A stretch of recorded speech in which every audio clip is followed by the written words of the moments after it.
Hey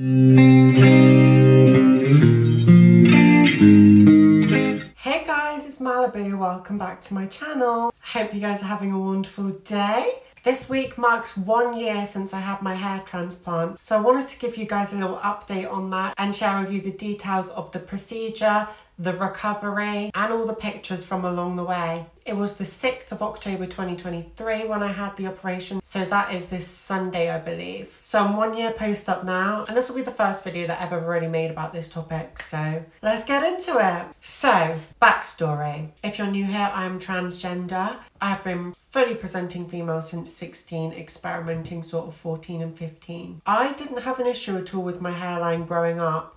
It was only when I was about 17 that I started to notice hair receding at the front. Just in the two corners here, I started to get a bit of like a square shape, which I hated because I felt like it made me look really masculine. That happened for the first time when I was 17, and ever since then I've been wearing my hair in a middle parting to cover it up. If I could have afforded to have it back then I would have. That is like 13 years ago now. It took me 12 years to be able to get to a point where I was able to afford to do it. I actually didn't pay for it all myself, but thanks to some help I was able to get it done last year. So I had the first receding at 17, I then had it again at sort of 22 and one more time at 24. Neither of those times were massive, but like I used to maybe have a hairline at the front that was sort of more like here, and it kind of went back a bit.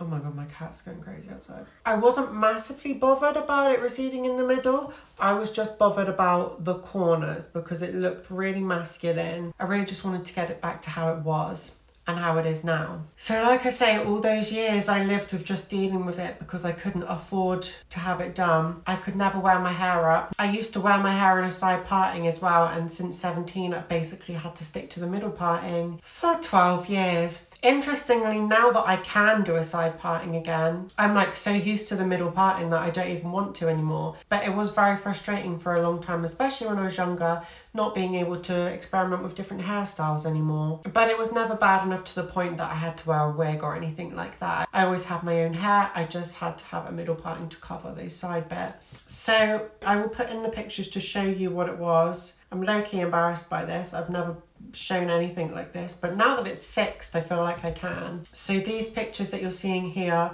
are the pictures that I sent to the surgeon. Is it a surgeon? I don't know whether you'd call him a surgeon or not. It's sort of a surgery, isn't it? And these were taken August last year, so 2 months before I had my surgery. As you can see, it's not anything awful. I still pretty much had like a full head of hair, but just those corner bits were empty, basically, completely bald. So the goal was to just fill those bits in. Yeah. So I went to Harley Street in London with the Farjo Institute is the name of the place.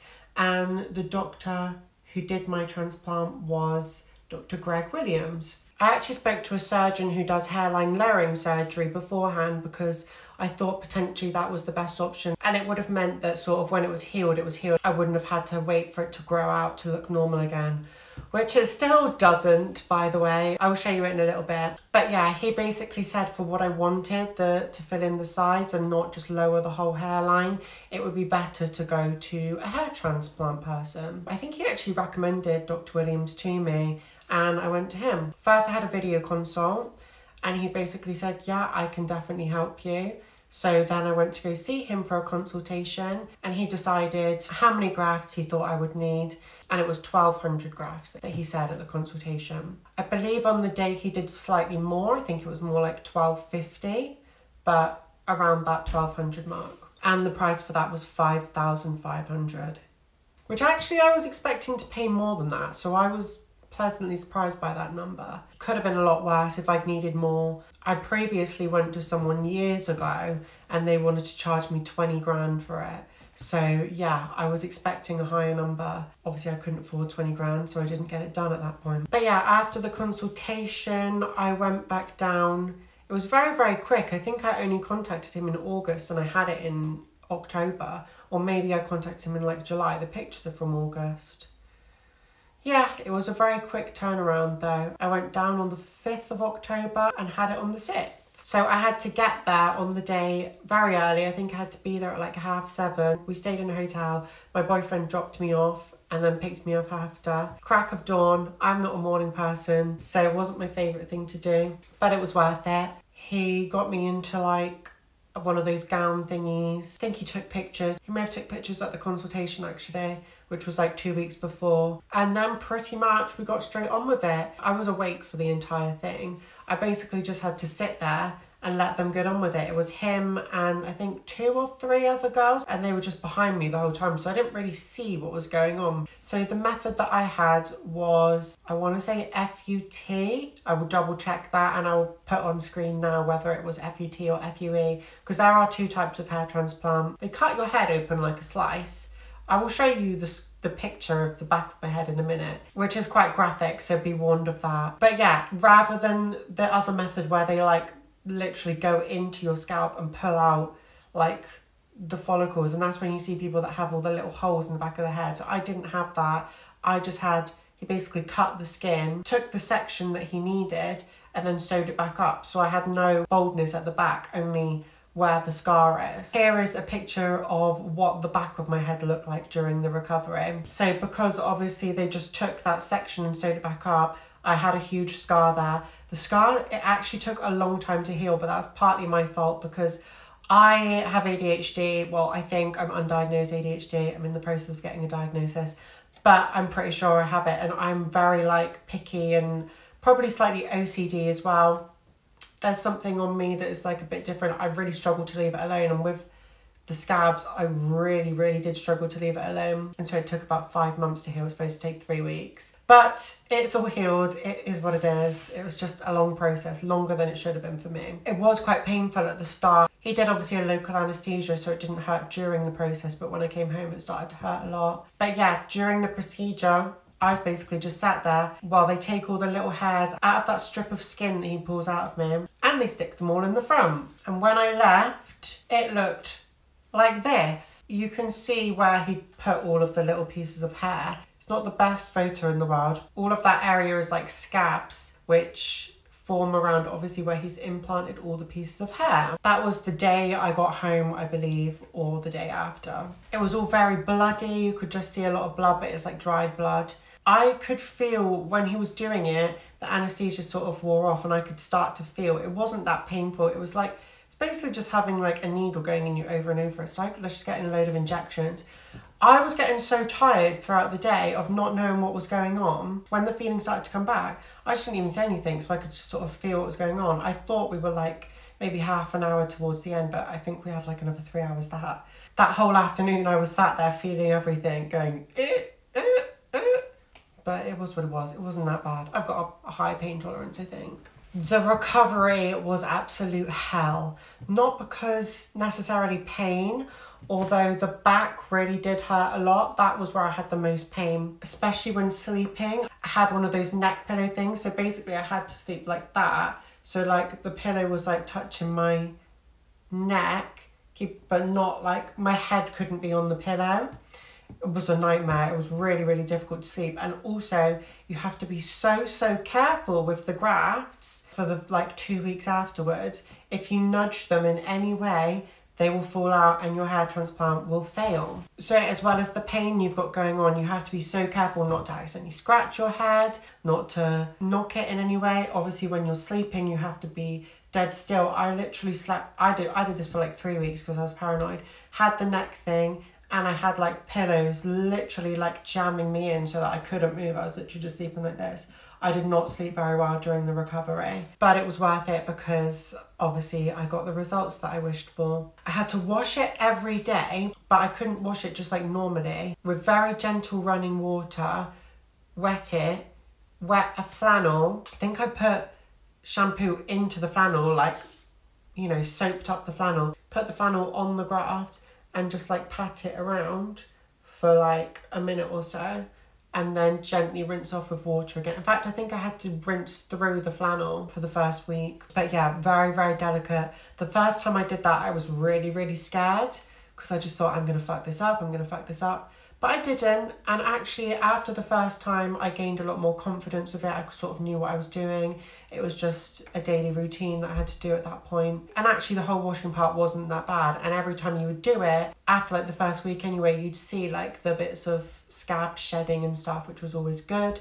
And then after 2 weeks, all of the scabs were eventually gone, and it looked like this. It looks crazy here because it looks like I'm even more bald than I actually was, because they had to shave around the area to get to it. Like he shaved probably like an inch around it, because you saw the pictures before that I wasn't that bald. That isn't all new hair growth. It's just sort of like the inner triangle of that was the grafts, and the rest was where he shaved around. I don't know why he did that, because I've seen a lot of other people and like they haven't done that. But whatever. That is what it looked like after 2 weeks.